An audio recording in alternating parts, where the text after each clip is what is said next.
என் கால் ரொம்ப ஒரு மாதிரி இருக்குதே, அது என்னன்னு பாரு அப்படிங்கும்போது நம்ம ஹீரோயின் அவன் காலை போய் பார்த்தா காலே வந்து பார்த்தீங்கன்னா ரத்தமெல்லாம் உறைஞ்சு போய் காலே அப்படி கருப்பாயிடுது. திரு நம்ம ஹீரோயின் டேவிட் கிட்ட சொல்றாங்க, இப்படியே பனி பேஞ்சிட்டு இருந்துச்சுன்னா உனக்கு ஒரு கிஃப்டா கால் எடுத்துருவாங்க டாக்டர் அப்படின்னு சொல்லிட்டு நம்ம ஹீரோயின் வந்து டேவிட் கிட்ட சொல்றாங்க. அப்படியே பார்த்துட்டு இருக்கும் போதுல வந்து பார்த்தீங்கன்னா நம்ம ஹீரோயினுக்கு ஒரு மேப் கையில கிடைக்குது. அந்த மேப் எடுத்து பார்த்தா தான் தெரியுது இந்த காட்டோட மத்தியில மாட்டிக்கிட்டோம் அப்படின்னு நம்ம ஹீரோயினுக்கு தெரிய வருது. அப்பதான் நம்ம ஹீரோயின் சொல்றாங்க, இந்த காட்டை பத்தி எங்க அம்மா சின்ன வயசுல சொல்லியிருக்காங்க, இங்க இருக்கிற ஆவிகள் எல்லாம் கெட்ட எண்ணத்துல இருக்கிற ஆட்களை எல்லாம் கொன்றும் அப்படின்னு சொல்லியிருக்காங்க. உனக்கு கூட கனவு இது வந்துச்சா அப்படின்னு சொல்லி கேட்கும் போதுல நம்ம டேவிட் அதை பெருசு எடுத்துக்க மாட்டேங்கிறாரு. அந்த இடம் பேசிட்டு இருக்கே வந்து பாத்தீங்கன்னா டக்குன்னு இருட்டுது. வேற எதுவும் இல்லைங்க, கார் பேட்டரி டவுன் ஆகி அப்படியே அந்த லைட் எல்லாம் ஆஃப் ஆயிடுச்சுங்க. அப்படியே அந்த இடம்லாம் வந்து பாத்தீங்கன்னா ரொம்ப உரைய ஆரம்பிக்குது. நம்ம ஹீரோயின் வந்து பாத்தீங்கன்னா டேவிட் மேலதான் படுத்திருப்பாங்க. ஏன்னா வந்து பாத்தீங்கன்னா அவங்களோட உடம்பு சூடுனாலதான் வந்து பாத்தீங்கன்னா இப்ப வரைக்கும் 2 பேரும் உயிரோட இருக்காங்க. என்னதான் ஒன்னா இருந்தாலும் நம்ம டேவிட்டோட கழுத்துக்கிட்ட நம்ம ஹீரோயின் வந்து கத்தி வச்சிருப்பாங்க. அப்பதான் டேவிட் சொல்றான், இந்த மாதிரி நான் சின்ன வயசுல எங்க அம்மா ரொம்ப கஷ்டப்படுத்திருக்காங்க,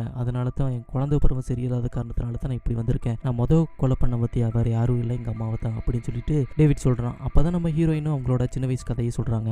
நான் ஆர்ஃபனேஜ்ல தான் பிறந்தேன், அங்கிருந்து தான் ஒருத்தங்க எங்களை தத்தெடுத்து கொஞ்ச நாள் போயிட்டு இருக்கும்போது 15 வயசு வரைக்கும் எனக்கு வந்து ரொம்ப கொடுமைப்படுத்தினாங்க. அதுக்கு மேலே தான் நான் உங்களை கம்ப்ளைண்ட் கொடுத்து அங்கிருந்து வந்தேன். அதுக்கப்புறம் என் ஹஸ்பண்டு கிட்ட மாட்டிக்கிட்டேன், கொஞ்ச நாள் அங்கேயும் கஷ்டப்பட்டேன். அதுக்கப்புறம் எனக்கு ஒரு குழந்தை பிறந்தது. அதுக்கப்புறம் தான் என்னோட வாழ்க்கை நல்லா இருந்தது. அப்ப அந்த குழந்தைய வந்து பார்த்தீங்கன்னா எங்கிட்ட இருந்து பிரிக்க பார்க்குறான் அவன் அப்படின்னு சொல்லிட்டு நம்ம ஹீரோயின் சொல்லிட்டு இருக்காங்க. பேசிட்டு இருக்க சமயத்தில் வந்து பார்த்தீங்கன்னா அந்த இடத்துல ரொம்ப கூலாக இருக்க காரணத்தினால அந்த டேப்பெல்லாம் வந்து லைட்டாக பிரிய ஆரம்பிக்குது. இவனுக்கு நம்ம ஹீரோயின் சொன்ன கதையில அவன் வந்து மன உருகி இருப்பான் அப்படின்னு பார்த்தா டேப்பு உறிஞ்ச உடனே வந்து பார்த்தீங்கன்னா நம்ம ஹீரோயினை அட்டாக் பண்ண ஆரம்பிக்கிறான். அந்த அட்டாக் பண்ணும்போது வந்து பார்த்தீங்கன்னா அவன் என்ன சொல்றான்னா, நம்ம ஹீரோயினை முதல்ல கொல்றேன், அதுக்கப்புறம் குழந்தையும் போய் கொல்லுவேன் அப்படின்னு சொல்லி சொல்லும்போது வந்து பார்த்தீங்கன்னா ஏதோ ஒரு கிரியேச்சர் வந்து பார்த்தீங்கன்னா மறுபடியும் நம்ம ஆட்களை நோக்கி வர ஆரம்பிக்குது. அதை பார்த்துட்டு 2 பேரும் பதறிக்கிட்டு இருக்காங்க. நம்ம டேவிட்டை வந்து பார்த்தீங்கன்னா அதை பிடிச்சி இழுக்குது. அதை பிடிச்சி இழுக்கிறத பார்த்த உடனே நம்ம ஹீரோயினை வந்து பார்த்தீங்கன்னா அவன் பிடிச்சி இழுக்கிறத பார்த்துட்டு எப்படியே எடுத்து விட்டுட்டு நம்ம ஹீரோயின் வந்து பார்த்தீங்கன்னா அந்த காருக்குள்ள போய் ஒளிஞ்சுக்கிறாங்க. வெளியே வந்து பார்த்தீங்கன்னா நம்ம டேவிட் கத்துறது மட்டும் தான் கேட்குது நம்ம ஹீரோயினுக்கு. அந்த சத்தத்திலே வந்து பார்த்தீங்கன்னா நம்ம ஹீரோயின் அம்மாவும் கூட வந்துருவேண்டா அப்படின்னு சொல்லிட்டு அவங்க குழந்தைகிட்ட பேசுற மாதிரி வந்து பார்த்தீங்கன்னா அவங்கள கொஞ்சம் ஆறுதல் படுத்திக்கிறாங்க. அப்படியே அந்த இடத்துல பனிப்பொழிவு கம்மியாகுது. அந்த பனியெல்லாம் தவிர்க்கும் பார்த்தீங்களா, அந்த வண்டி வந்து பார்த்தீங்கன்னா இந்த காரை நோக்கி வர மாதிரி காமிக்கிறாங்க. அந்த வண்டியிலேருந்து இறங்கி வரவர்